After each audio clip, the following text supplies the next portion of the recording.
Assalamualaikum warahmatullahi wabarakatuh dan salam sejahtera. Selamat berjumpa dalam channel Merungkai Misteri. Pada kali ini, kami akan membawa anda sebuah kisah pembunuhan kejam yang berlaku di Kabupaten Puncak, Papua, Indonesia baru-baru ini.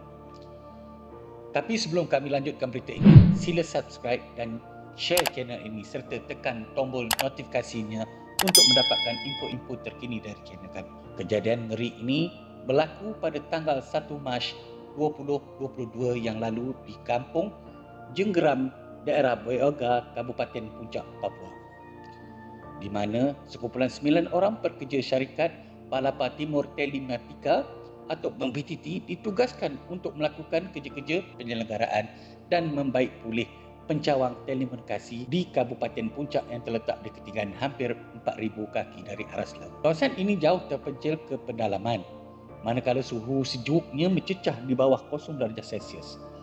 Dilaporkan untuk sampai ke base camp tersebut akan mengambil masa 3 hari perjalanan jika menggunakan jalan darat.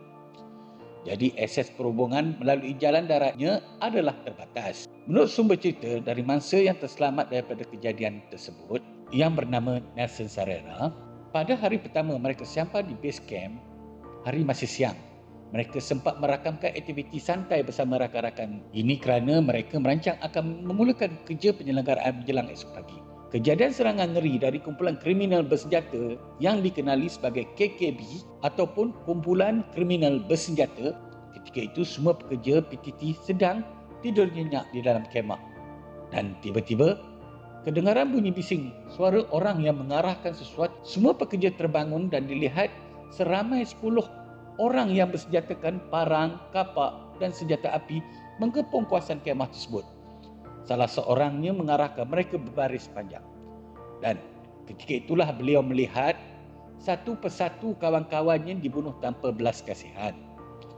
Melihatkan situasi yang semakin tegang, beliau yang berada di kedudukan paling hujung nekat untuk melarikan diri keluar dari kemah tersebut. Kejadian tersebut disedari oleh kumpulan pengganas dan mereka lantas cuba mengejarnya dengan menggunakan lampu sulung. Namun disebabkan keadaan cuaca pagi yang masih sama-samar, beliau dapat bersembunyi di sebalik semak-semak yang berhampiran dan pihak KKB yang mengejar tidak berjaya menemui beliau. Apa yang lebih mengherankan, sewaktu beliau bersembunyi, terdengar satu suara misteri yang menyuruh beliau pergi ke kawasan bukit yang lebih tinggi untuk bersembunyi. Dengan bersusah payah dan kondisi emosi beliau yang tidak stabil akibat kejadian tersebut, beliau berusaha memanjat bukit yang curam untuk sampai ke atas dan dia bersembunyi di situ sehingga ke pagi. Lebih kurang pukul 7 lebih, beliau cuba turun dari bukit dan kembali ke kemah, di mana beliau melihat kesemua 8 orang temannya telah mati terbunuh, sementara tiada lagi ahli kumpulan KKB yang berada di situ. Apa yang digambarkan, keadaan dalam kemah itu amatlah mengerikan dengan percikan darah di merata tempat dan mayat yang berkelimpangan yang membuatkan beliau lagi cemas dan takut.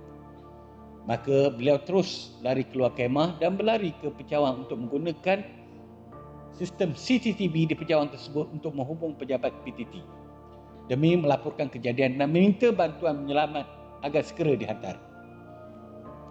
Menurut Ketua Operasi Penyelamat, proses membawa keluar Nelson dari tempat kejadian mengambil masa sedikit kerana faktor cuaca di kawasan tersebut tidak mengizinkan penerbangan dilakukan.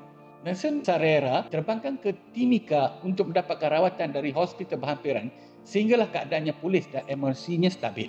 Menurut Ketua Operasi, kerja-kerja membawa keluar mangsa-mangsa yang terbunuh akan dilakukan sesegera yang mungkin sebaik sahaja cuaca bertambah baik. Menurut sumber lain, ada satu kejadian serangan dari pihak KKB telah berlaku di kawasan yang berhampiran pada hari yang sama, 11 siang, dalam anggaran pukul 12.45 tengah hari, yang mana seorang Tentera Nasional Indonesia TNI telah cedera ditembak di bahagian leher bawah telinga. Kejadian ini berlaku ketika beliau melakukan rondaan kawasan. Kejadian pembunuhan ini dikecam oleh berbagai pihak termasuk Ketua Suku Ilaga. Anaknya juga menjadi salah seorang mangsa pembunuhan tersebut.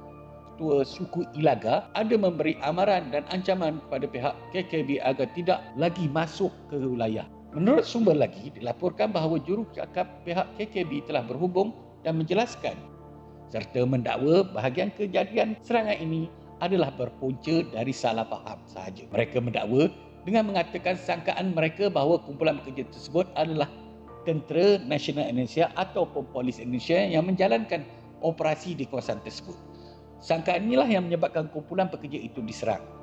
Namun, dakwaan tersebut tidak diterima oleh pihak berkuasa memandangkan rekod aktiviti keganasan pembunuhan kejam dari pihak KKB sebelum ini yang mana mereka tidak memerlukan sebarang motif yang jelas untuk melakukan keganasan.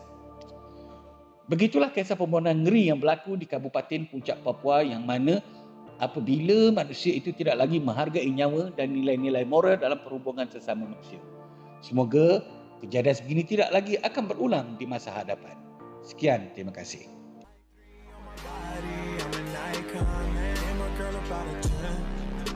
Fuck her in the Benz.